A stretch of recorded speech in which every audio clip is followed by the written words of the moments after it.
Čo znamená akvárium v sne?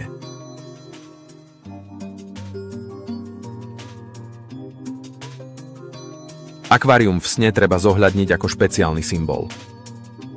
Je totiž rozdiel vidieť ryby voľne v jazere či rieke a takto, teda v sklom vymedzenom priestore. Symbol rýb vo všeobecnosti odkazuje na náboženstvo a spiritualitu. Prítomnosť týchto vodných živočíchov v sne reprezentuje predovšetkým sféru emócií. Už od najstarších výkladov sa pri rybách v ženských snoch stretávame so špeciálnym výkladom. Ten hovorí o skorom prírastku do rodiny. Môže ísť o dieťa, ale dokonca aj zážitky spojené s hlbokými emóciami, ktoré posilňujú rodinné putá. Interpretácia rybičiek umiestnených v akváriu však nie je úplne jednoznačná. Akvárium v sne totiž znamená prelínanie duchovnej a duševnej sféry, pokiaľ sú v ňom prítomné i rybičky, s praktickým aspektom života, a to ako pracovného, tak aj rodinného.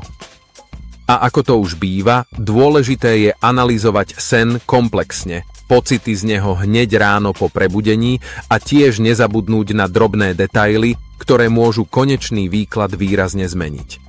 V prvom rade si posvietime na stav akvária, ktorý môže prezradiť, či čakať v budúcnosti problémy alebo pozitívny progres.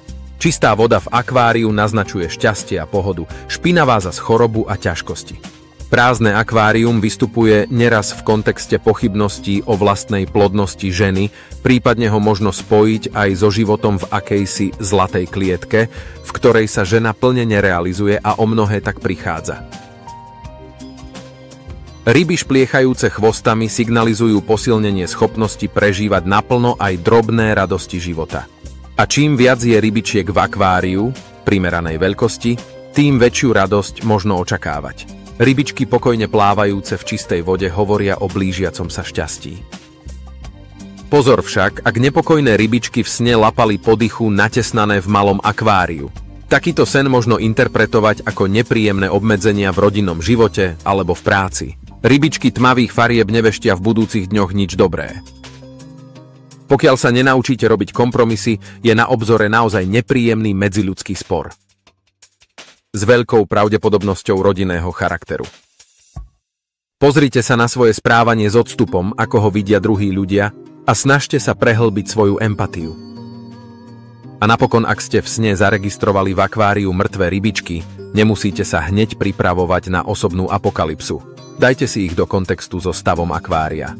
Takýto sen totiž môže napovedať len o tom, že cítite záťaž z množstva drobných problémov či prekážok, ktoré sú však zvládnutelné.